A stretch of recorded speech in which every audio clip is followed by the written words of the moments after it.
কণ্ঠ সর্বদা সত্যের পথে। আরজি করের ঘটনা পেরিয়েছে 1 মাস, তাতে হয়নি কারো কোনো সাজা। তাই এই দিন আরজি কর কাণ্ডের প্রতিবাদে বীরভূমের মৌরেশ্বরে একটি প্রতিবাদ মিছিল বের হয়। আরজি কর মেডিকেল কলেজে নৃশংসভাবে খুনের ঘটনায় 1 মাস পেরিয়ে গেলেও দোষীদের এখনও পর্যন্ত হয়নি কোনো সাজা। আর ঠিক যে সমস্ত দোষীরা নৃশংস ঘটনার সাথে যুক্ত, সেই সমস্ত দোষীদের দৃষ্টান্তমূলক সাজা দেওয়ার দাবিতে আজ অর্থাৎ মঙ্গলবার বিকেল 4টে থেকে একটি প্রতিবাদ মিছিল বেরোয়। সেই প্রতিবাদ মিছিলটিতে সামিল হয়েছিলেন একাধিক স্কুল পড়ুয়ারা ও পথ চলতি সাধারণ মানুষ। আর সেই প্রতিবাদ মিছিলটি কোটাসুর গ্রাম পরিক্রমা করার পর বিকেল 5:30টার সময় প্রতিবাদ মিছিলটি সম্পূর্ণ হয়। তাদের একটাই দাবি, দোষীদের যেন শাস্তি হয়। We want justice.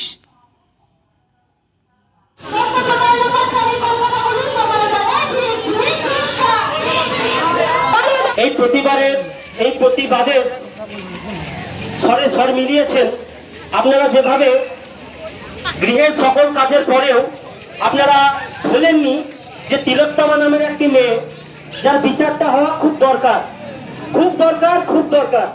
আজ 32 দিন হয়েছে, 32 দিন। আপনি যদি তাকে ঘন্টায় ভাগ করেন, 24 দিয়ে গুণ করেন, তাহলে দাঁড়ায় 768 ঘন্টা। 768 ঘন্টা হওয়ার পরও একটা মেয়ে বিচার পেল না, অথচ তার কোনো দোষ নেই। আমাদের দেশে হয়তো এটাই হয়তো আমাদের দেশের বিচার ব্যবস্থা, যেখানে দিনের পর দিন যে রেপ কালচার আমরা বলছি ইংরেজি ভাষায়, দিনের পর দিন রেপ কালচার একটা সিস্টেম চলে আসছে, সেটাকে থামানোর বাদ দিয়ে আমাদের বিচার ব্যবস্থা দিনের পর দিন সেই বিচারকে ঝুলিয়ে রাখছে। এবং এই ঝুলিয়ে রাখার একটা ফলস্বরূপ দেখা যাচ্ছে বিগত দিনে কয়েকদিনের মধ্যেই এই রেপ কালচার দিনে দিনে বাড়ছে। অর্থাৎ আমরা যদি বিচারটাকে সঠিক সময়ে সঠিকভাবে দিশান্তরিত করতে পারতাম, তাহলে হয়তো এই যে রেপ কালচার আমরা বারবার বলছি, রেপ কালচারকে আমরা থামাতে পারতাম। আপনারা সকলে জানেন গতকাল অর্থাৎ 9 তারিখ মহামান্য সুপ্রিম কোর্টের সেখানে এই বিচার ব্যবস্থাটা শুনানি ছিল। তো সেইখানে বেশ কয়েকটি বিচার ব্যবস্থার পয়েন্ট উঠে এসেছে। আমি সেই কয়েকটি পয়েন্ট যেমন তুলে ধরবো, সেরকম কয়েকটি প্রশ্ন আমি সুপ্রিম কোর্টের কাছে রেখে যাব।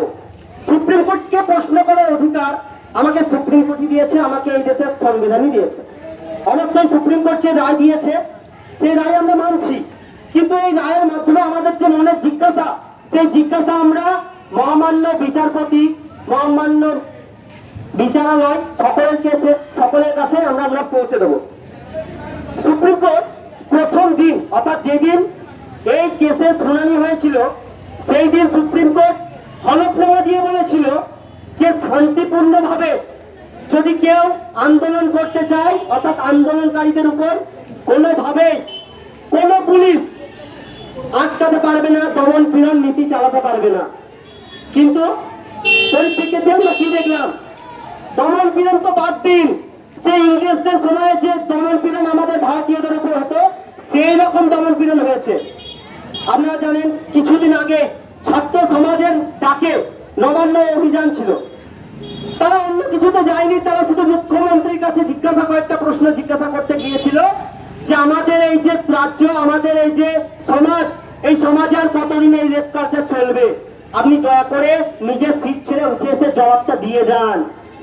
কিন্তু জবাব দেওয়া তো দূরে থাক, কলকাতা পুলিশ যত পেরেছে জলের ট্যাঙ্ক, টিয়ার গ্যাস এবং আরো অন্যান্য দমনপূরক নীতি যত পেরেছে সমস্ত রকম রাস্তায় এনেছে।